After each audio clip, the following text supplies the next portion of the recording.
Hey there, and welcome to the Confident Woman Podcast. I'm your host, Rachel Brooks. Join me as I sit down and chat with co-hosts, friends, and carefully curated guests and talk about all the things that empower you to become your best and most confident self. So, let's get started. All right, ladies, welcome back to another episode. Today we have with us Brittney Fairweather, and Brittney is the Chief Business Development Officer at TRX Capital, a real estate lending firm focused on business purpose lending. And Brittany also manages the overall growth and strategy of client-facing communications at the firm. So we've got a lot to talk about, which is really a lot of like business, but not from the place that you probably think that we're going to head. We're going to peel the layers back and get a little bit closer look at who Brittany is as the mother, as the Chief Business Development Officer, as well as the real estate investor. And I'd love to pass the mic to Brittany to further that conversation, introduce herself, and tell us more about who she is. Thank you so much. I appreciate you having me. Yeah, so of course, we got these incredible titles, and I love the work that you're doing. Before we hit record, we were just chatting about some of the things that are important to you and the things that make you unique. And I would love for you to share a little bit more of that with our listeners so that we can get an overview of who you are and really the works that you do. So, first and foremost, I am a mother of 4 beautiful children, which keeps me quite busy, as everybody I'm sure can relate to. I have kids that are all the way down to not even 2 years old, and I have a teenage son. So, we are in the thick of it in all walks of child rearing and motherhood. From, sleepless nights to, high school drama. So it's definitely an interesting walk of life, different interesting phase of life. But I am so, so, so blessed and fortunate to have an amazing team personally and professionally that we kind of all are in it at the same time. And it's really, really awesome to be able to have that support. And I know that I'm very fortunate and in some ways not the norm to have that really, really wonderful support system.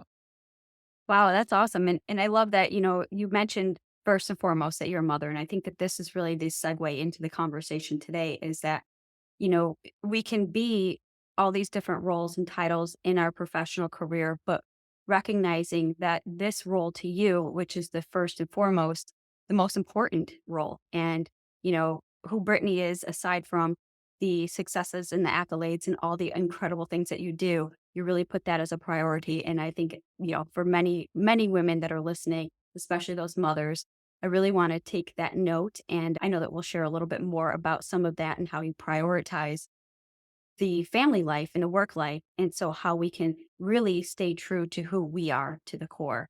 So before we dive into that, I'd love a little bit more about some of your professional side as well and kind of what got into that work. So, yeah, like I said, like you said a little earlier, our company TRX Capital is a private money lender. We're an alternative lender, so we sit somewhere between where a traditional bank would lend capital for a purchase of a home and then like a local, what people call hard money lender. So we focus exclusively on working with investors. We work with investors nationwide, and we really strive to work with investors who are improving their communities, whether that be repairing dilapidated houses and then renovating them and providing them, putting a tenant in and keeping them as a renter in their home and in that home and providing a house for someone who is looking to rent, or they're selling that on the market and then offering that to someone who wants to buy it. And we also work with investors who are building houses from the ground up, and we work with investors who are acquiring and renovating multifamily housing. So we really focus on the housing component of being a real estate lender around the local market, improvement, economy improvement, by really keeping the resources to the local market for all these investors. So aside from the personal priority of being a mother, our corporate focus really is on the importance of providing home ownership opportunities, whether that be for rent or for sale to the people in our country who so badly need homes. We are definitely underserved in our housing community right now. So Yes, I could feel you on that. My husband is a real estate agent as well, and so he kind of echoes what you're sharing as well in the housing industry. But I love that you've taken that concept of like how we can recognize a problem in our work and find ways to find solutions and, bringing that the capital and the funding and providing opportunities for homing for those in need. And I love that you really take that to heart. And so I'm curious to know, like, kind of how did you get into this line of work? Obviously, of that service perspective, but what were some of the challenges and the obstacles of getting into the line of work that you're in?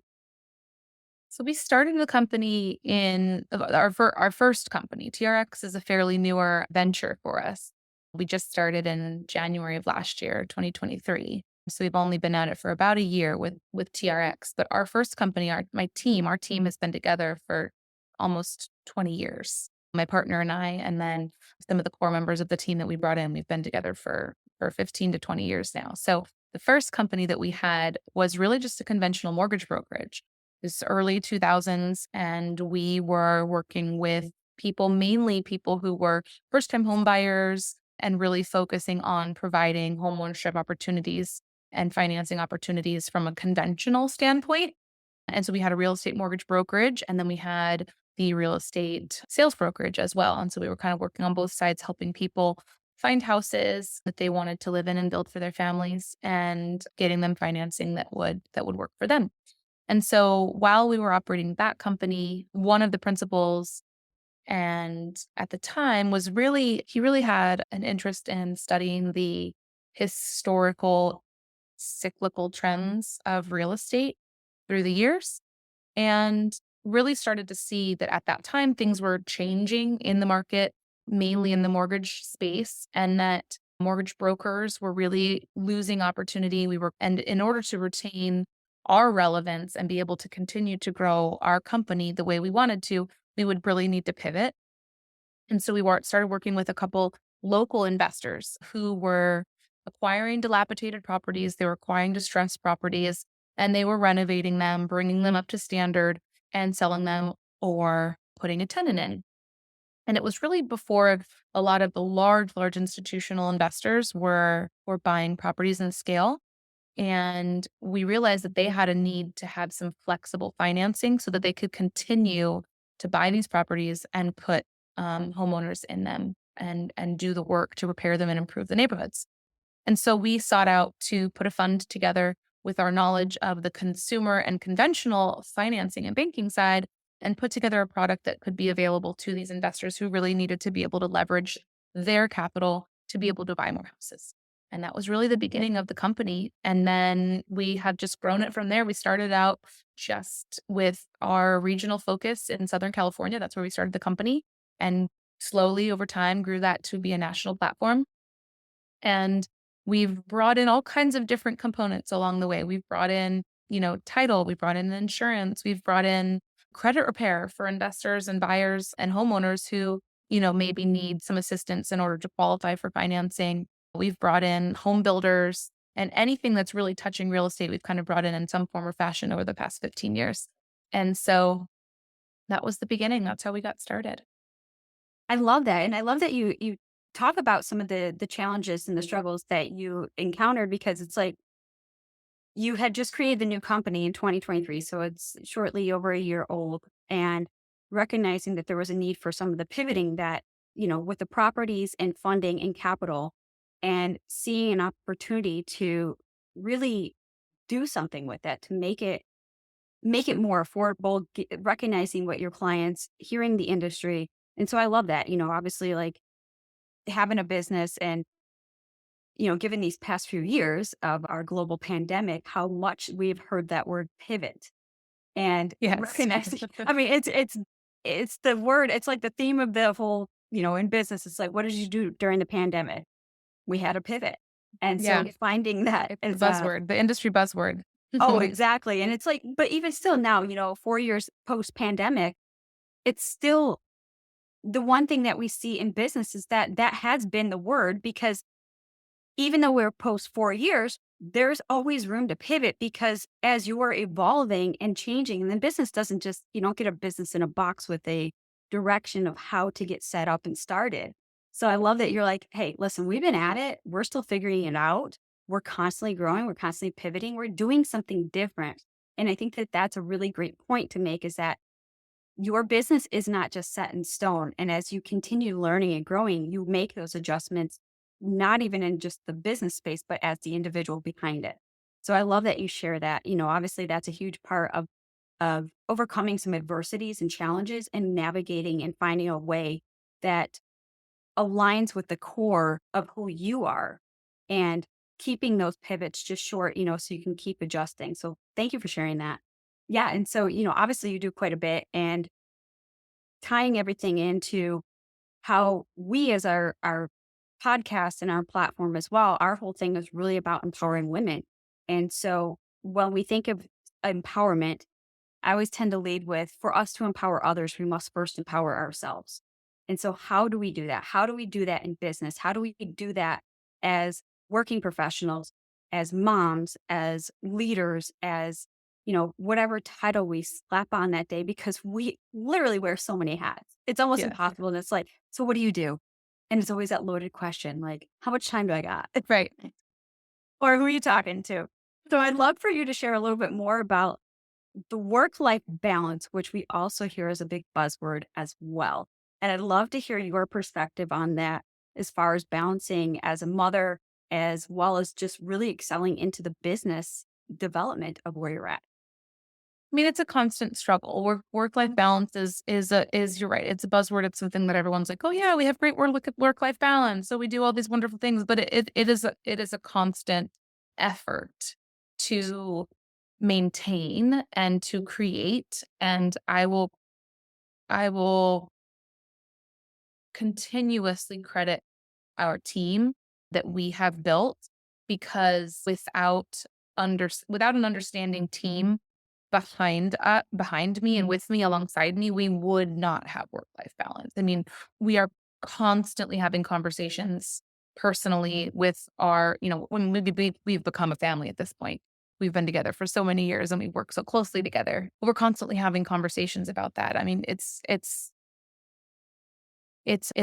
work, it's an effort. It's definitely something that we are constantly trying to improve on and taking a step back. And I'm so thankful that I have the team with me that reminds me to do that because as a type A overachiever, I'm like go, go, go, go, go all the time, 100%. And sometimes I need to have someone else be like, okay, wait, stop, listen to your body, take a break, get some sleep. You look a little tired. Maybe you should, calm down. And then always bringing it back to the family as well, our conversations that we have. How are the kids? What are you guys doing? What are you doing with the kids this weekend? How are you feeding you? How are you making sure that you have some time to decompress? Because we are in a really high, fast paced industry where we're always on call. We're always being expected to be available in this industry specifically. And it is a challenge, definitely, to continue to have that. And like I said, I'll credit our team because we've built that trust with each other and within our team to be able to say, I need to take a minute, or, it's 5 o'clock on Friday and I really am out of here to go hang out with my kids and get them to practice or whatever the case may be. So in order to achieve work-life balance, you really have to have a lot of communication and flexibility with your team and boundaries. And that's a hard lesson to learn is how to have those boundaries and how to set that in place so that people respect them. Can we talk about boundaries real quick? Because I love this conversation and where it's headed because I think this is what a lot of us are hearing. Obviously, the buzzwords, right? So we're in the season. We're all kind of like growing up in this like post pandemic, or I don't even know where we're at in this, however we want to call it. But the work life balance, what I like to think of it as like, listen, I'm a recovering perfectionist, chase perfection, but we know it doesn't exist. We strive for work life balance, but we know it doesn't exist. It's in those conscious moments that we're choosing that we can have, equal balance in our hands. Like, yeah, we're doing great here in work and we're doing great here in our personal life. But really, it's at a fleeting moment, the wind can blow and tip the scales, right? And so now we're not in balance. But I want to talk about the boundaries and really how one can set those boundaries to help maintain that core integral like peace and the mental and emotional well-being inside. so that we don't feel like we're about to tip over or go into burnout or take our work into, you know, our home life, right? And maybe we snap at our kids, or we're short with our friends, or vice versa. We're the same with our clients. We snap at our clients. And so, really, how we can emphasize this well rounded um, balance in a sense that doesn't feel like it's either or, but it's in motion and it's a part of who you are. So I had an interesting conversation recently around the importance of being authentic in our personal and our professional lives. And I think that in and of itself is difficult to do because maybe not for everyone, but for people who are in a client facing, people pleasing personality like me and in sales, trying to always get a yes or get a win. Sometimes we do ourselves a disservice by not being genuine with who we are and being authentic with who we want to be and who we need to be. And that goes alongside, in my opinion, with having strong boundaries. So we just brought in a new salesperson and he is a go getter. And I wake up every morning to emails from him at 5 a.m. and he wants to get on the phone right away. And I'm like, listen, I love the energy. It is amazing. But here's what I need you to understand and respect. My mornings are slammed with kids. Got to get them out the door, got to have some time.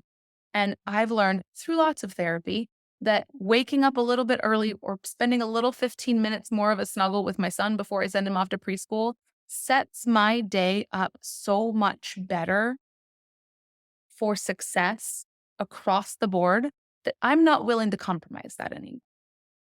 And unfortunately, I'm now learning that with child number 3. So number 1 and number 2 really probably didn't get the best of my boundary setting with external people. But it's so important, and it's something that has to be worked on all the time, constantly. It's like exercise.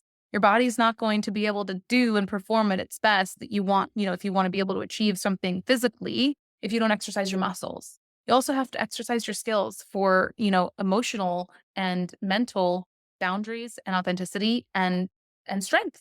And I think that that is something that is so lost on our society today and is not really talked about enough, especially post pandemic when people went remote and everyone's expected to be accessible all the time because you work from home now and your computer's right there.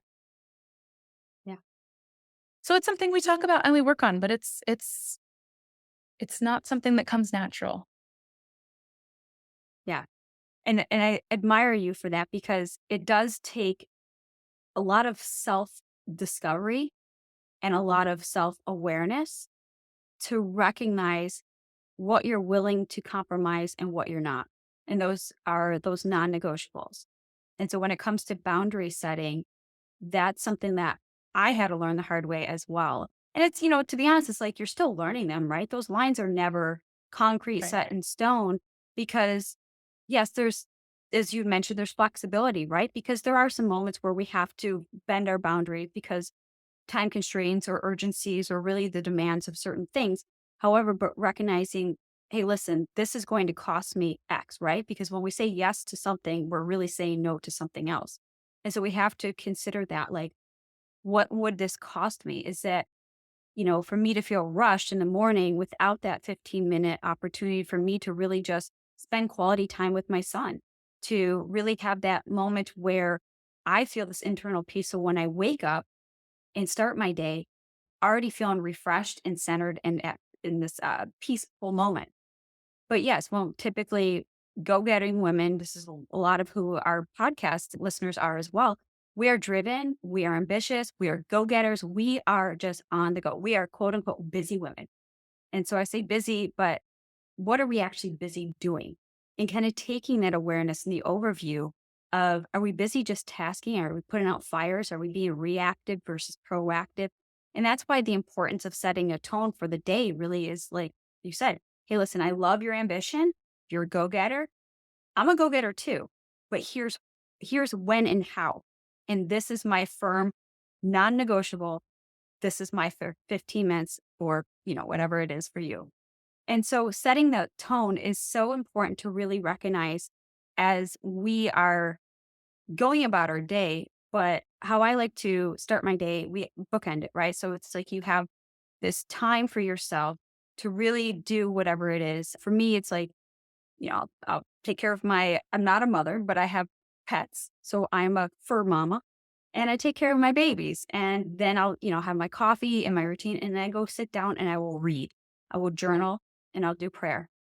And I don't care how long that takes, that has to be part of my time in that allotment because it sets the tone for everything else.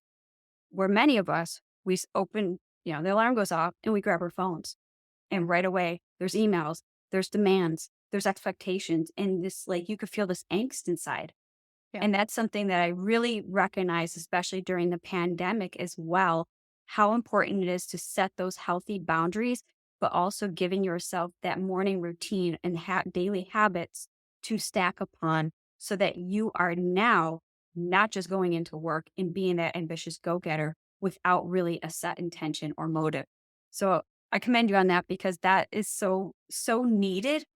And I love that you also talk about being authentic and the genuine approach to having conversations, to communication, to be willing to share and be open about certain things and not feel like you can't because this is not a place in our work environment.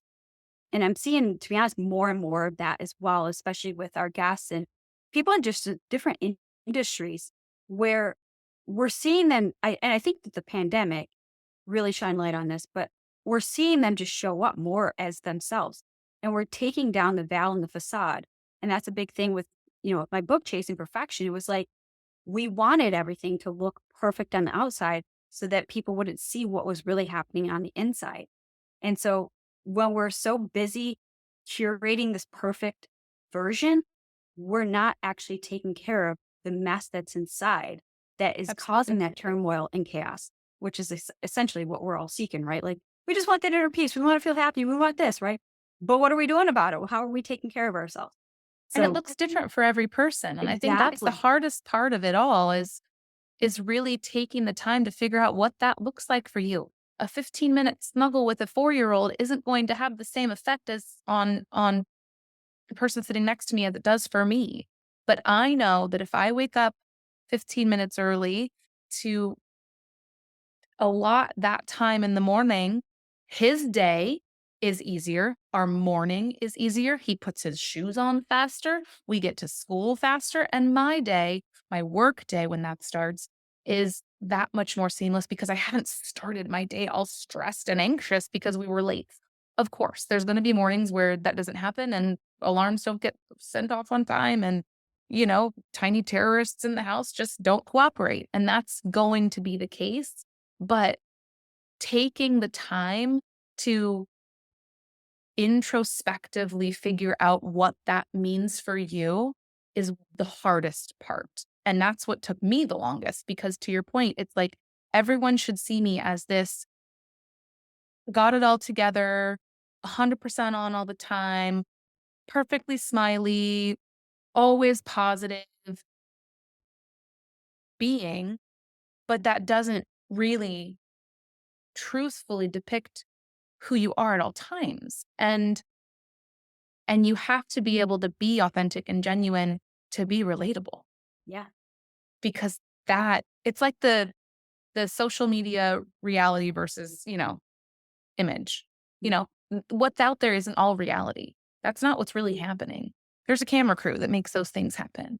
And that's where I think we've taken that to a more granular level now and realizing that we have that same pressure on our personal lives. And it's not just the untouchables that have that same pressure. Like we all put that on pressure on ourselves. And so really taking the time to focus on that and determine what that means and what that looks like for you. And then making it clear. Clearly communicate. These are things that I cannot do. I cannot answer you at this time. I can answer you at this time, but you're going to hear my kids in the background. So if that's your choice, then so be it. What are those, to your point, non-negotiables? And the more I'm finding really in the past 4 years, 5 years, maybe, that is so important to clearly communicate. And I talk to people there. I have people that call me every single day at 6:30 p.m. and I'll answer, but I'm like, hey, making dinner. Hey, driving to practice. Like, I'll be there. I'll be available for you when I can be. But you have to understand that my life still happens Mhm. and my kids come first. And so that's been a lesson for me that I've really recently learned to kind of take by the horns and be real and genuine about.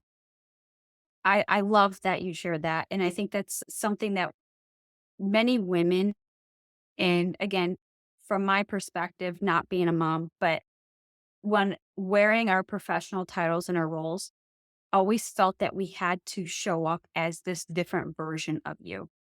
And feeling like, okay, put on the professional voice and make sure that, like, shoo, get out of here. Like everything has to be quiet. I can't even let them know that I'm in an environment where it would be loud because that would look like I'm not in my office. And if I'm not in my office, I might be perceived that I'm lazy, that I'm not actually working. Right. So a lot of this, even though it's in our own narrative, but there's that preconceived notion that those become the expectations, especially as driven working women, that we have to always have it together at all times. And one of the things that you brought up too, and I wanted to touch upon briefly, is this. So I like to look at it from, perfection is just an illusion, right? It doesn't exist. Just like work life balance doesn't really exist in every facet. Fleeting moments, just like there's moments of perfection, right? Like the perfect moment where you're embracing a hug and it just feels like, oh, this is perfection. And those moments, they slip by. So when we talk about those moments and then tying that into success, right?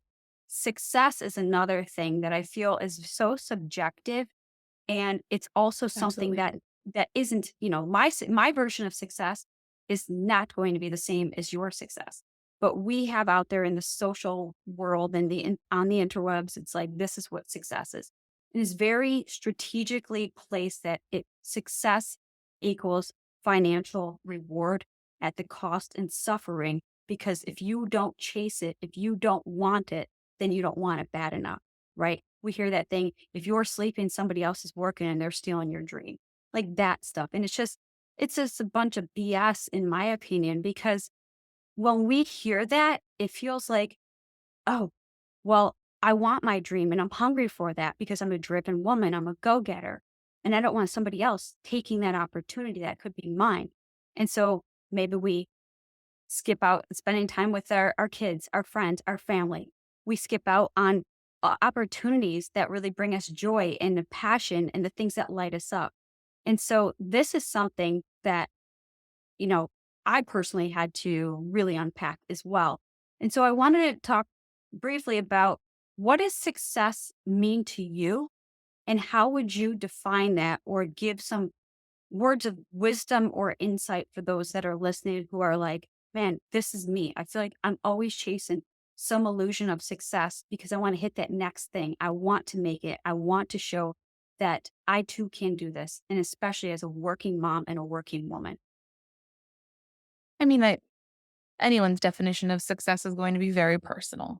And it is something, again, that you really just have to define for yourself because nobody else can make that definition for you. Nobody knows your innermost dreams and goals. And yes, you can see, an external picture somewhere of what someone looks like that you want to strive to be or what that success looks like. But for me personally, I mean, success is being able to know personally that I am raising well-rounded, respectful, contributing little humans to our world, that I am teaching them the core values that are important to me, of work ethic and responsibility and commitment. And whatever that means for them individually is different because my children are all different and they all have different dreams and goals and passions. And helping them to see that you can have a career that you love and that you are passionate about, and that makes you happy, and teaching them how to surround themselves with people who make them better and who make them the best versions of themselves that they can be.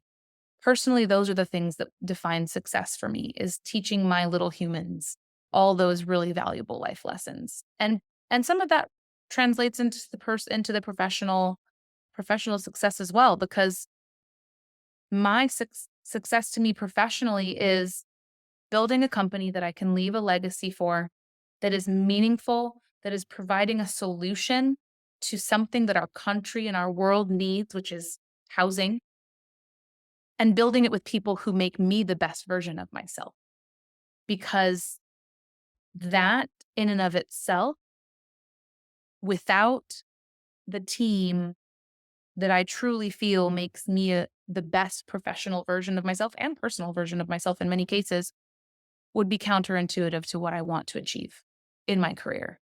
I don't need to hit a certain revenue. I don't need to hit a certain net worth. I don't need to hit a certain number of closed loans. Like those things, while yes, they are important for the company metrics, they do not personally define success for me. And that's something that has to be balanced, understanding that there is company goals that may not necessarily define your personal success, but that's really what's important to me and what's important in my mind and in my perspective. I love all that. I love all that. And I couldn't agree more. I mean, you know, success from a two-way street here when it comes to the personal side and the professional side.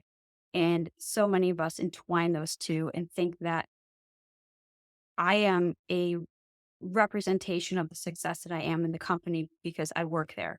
And I know that might be different because you work with a team and you guys are building this incredible needed solution in the housing industry. But we see a lot of this in the entrepreneur space as well, especially in the solopreneur space, right? Where it's just you are your own person.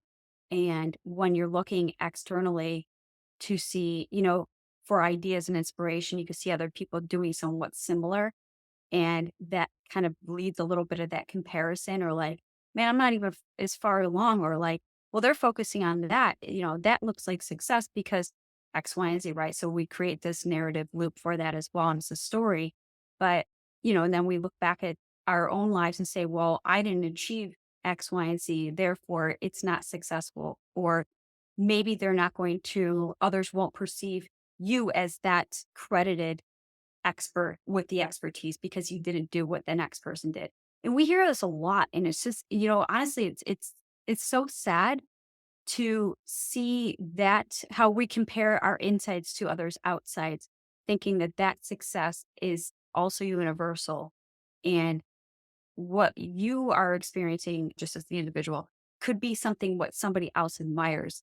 And they could say, hey, listen, success, I'm so busy doing all these things to chase that all I've ever wanted to do was find some freedom and flexibility and be at home with my kids and spend that quality time.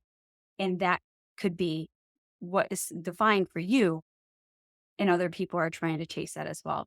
And so that's why I always say, like, success is subjective. It's similar to like love and confidence, for example. It's all defined personally as you at the individual level. And I think that that's definitely an important note, that everything we do in life really does come back to you as an individual. What do you define? How do you create? How do you look outward for the inspiration that helps fuel the internal fire that's already within? And I think that's a beautiful way of putting it with how you wrapped up success. So I know that you had a couple things of how you support women and the executives that you would work with in the business space. If you'd love to share a little bit more about that, we'd love for our listeners to learn more.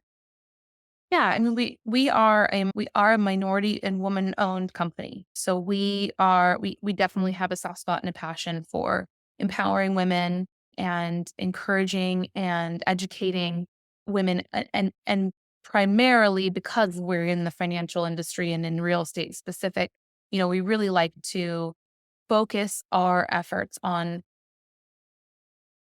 how everyone can access wealth in real estate. And so we do a lot of networking, a lot of mentorship for young female entrepreneurs, young investors, and really just try to educate everyone that will listen about, how the perceived barriers to getting into real estate investment investing are really not that high. There's a lot that you can do with just a little. And we have that's really something that we have at our core that we find is very important. We also have a discretionary fund that really focuses on investing in women-owned businesses and in young female entrepreneurs, young in the business, not young in age, so that they can have access to some of the resources and learn from some of the pitfalls and the mistakes that we've made as a woman-owned company, as a primarily woman-led company as well, especially in an industry like ours that is incredibly male dominated. And we find that really just being a resource and a support is more valuable than people tend to give it credit for. So Oh, I love that. I love that. And of course, how can people learn more about you and connect with you and all the works that you do? so we are online. We are on Instagram and LinkedIn. TRX Cap Fund is the name of the company. We have a website, trxcapfund.com, and we are constantly out in the industry doing various different conferences and speaking engagements. And we would love to encourage and educate and support women in business in any way that we can, even just over a quick phone call or a virtual cup of coffee. We started my team, well, one of my new members of my team, we started a weekly coffee chat where we just right now it's just the two of us because nobody else has joined. But we're just every week having a cup of coffee together virtually. I mean, like, okay, this is what happened. This is what we need to do. This is what we learned. This is what we need to do better. And ultimately, what I'd like to start doing is opening that up to people who want to just chat and have support, even virtual, because it's important. Yeah, yeah, that's awesome that you guys are doing that is, opening the doors for those conversations and giving women a place where they can really connect and be around other people that are like, hey, you know what? Me too. And so that helps bring some of that, overwhelm in our busy lives. Feel like there's a place where, hey, others get it. And I'm not so, crazy minded and doing all the things, but yet Yeah, yeah. here are some women. So I love that you do that. So of course, all of that will be in our show notes. So be sure to connect and, connect with Brittany and follow. And if you any of those things interest, reach out to her and she'd love to connect because that's obviously Yep. what you do. So I just want to thank you for your time and just being a part of our conversation here. Thank you so much for having me. I appreciate it. Thank you. Hey there. Thank you so much for joining me on today's episode of the Confident Woman podcast. If you enjoyed today's episode as much as I did, please be sure to like, subscribe, and leave us a review. Thanks again for listening.